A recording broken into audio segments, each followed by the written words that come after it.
Hey, welcome back, folks. Time for Lexplorations with our friend Dr. Jason Swanson and the team at Visit Lex. It's National Bourbon Month, so we're going to explore a big piece of the Lexington bourbon story. All right. Well, Jason, welcome. It's good to be back. So tell us what your assignment was for this month. Well, it's actually Bourbon Heritage Month in October, so we focus this story on the history of bourbon production in Lexington. Okay. So there's all sorts of opportunities to taste bourbon or to see how it's made. But what we found was a really great story about how bourbon became important over the centuries here in Lexington. Let's dive in. Since September is National Bourbon Heritage Month, I'm interested in learning more about Lexington's bourbon traditions. The best way to start learning is by having a chat with my friends at the Visit Lex Visitor Center. Where can I go to learn about the heritage of bourbon distilling in Lexington? Well, Lexington's bourbon land, and it's where the history of bourbon intersects with innovation. So a great place to start would be James Pepper Distillery because it is one of the oldest in the Lexington area. Well, off to James Pepper Distillery I go. A visit to James E. Pepper Distillery helps us understand how Lexington became bourbon land. I'm here to learn how bourbon production in Lexington began. So let's start all the way back when our distillery started in the 1700s. So James's grandfather Elijah opened up his first distillery in the Blue Ridge Mountains in 1780. So that's why we'll include the line "Born with the Republic" on our bottles, because we were distilling during the American Revolution. Now Elijah eventually passed that down to Oscar, who's responsible for building the distillery even bigger on Glen Creek in Woodford County. And here he hired his master distiller, Dr. James Crow, and together they helped perfect the sour mash fermentation process, which is still very popular today. So Colonel James E. Pepper is what our namesake is. Now he's not colonel in the military sense, he's an honorary Kentucky colonel. James inherited the business at only 15 years old, and luckily he had a godparent in Colonel E.H. Taylor of Buffalo Trace fame to really help him along the way. Now unfortunately later in life, James did lose that distillery to bankruptcy, and it is now the current location of Woodford Reserve. But James was very charismatic, so he traveled to New York City, he got some investors, and he was able to purchase the property here in Lexington in 1870. So James did build this distillery here. Right here was still Manchester Street, which is still in Lexington today, and back here is Town Branch Creek.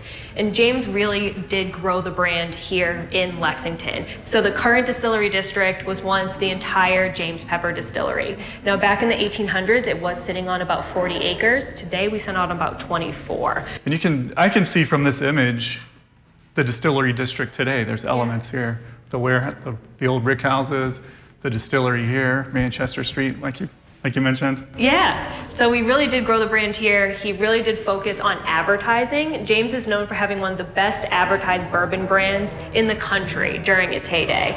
But what he did not like was that he had to use rectifiers to bottle his product. So he is known for suing the state of Kentucky for the right to bottle his own product, and he won that lawsuit. So he was one of the first distilleries to also start bottling his own product here on this location. So he was pioneering with the bottle and bond, but also the sour mash. His dad pioneered the sour mash, but it's still in his family. Right. So he did have a lot to say about the Bottle and Bond Act. It was James that really pioneered the paper tab system, which came popular in the Bottle and Bond Act. He used to say if his signature was broken on the paper tab, that means it was either counterfeit or tampered with. And we still use that paper tab system on some of our bottles today as an ode to James for pioneering that system. Over time, the distillery went through several reinventions following bankruptcies, prohibition, fires, and a drop in whiskey demand. Now, James E. Pepper Distillery has reemerged with the imagination of a new generation of innovators. What's interesting to me about this place is there's been so many iterations of the James E. Pepper brand, but it's still consistent over time. Yes. So what you're doing now is very similar to what was happening in the beginning, and also each time it kind of comes around again. It's the same brand, so it's a lasting legacy. We try to stay historic, but also stay original. We want to propel the brand into being new and being innovative and having new products, but we want to stay true to who we are. We're very proud of our history. We want to stay historic and be a part of the history of Lexington distilling. And the legacy lives on. I know, right? It's delicious. Well, you got to sample the product. That's right. Yeah.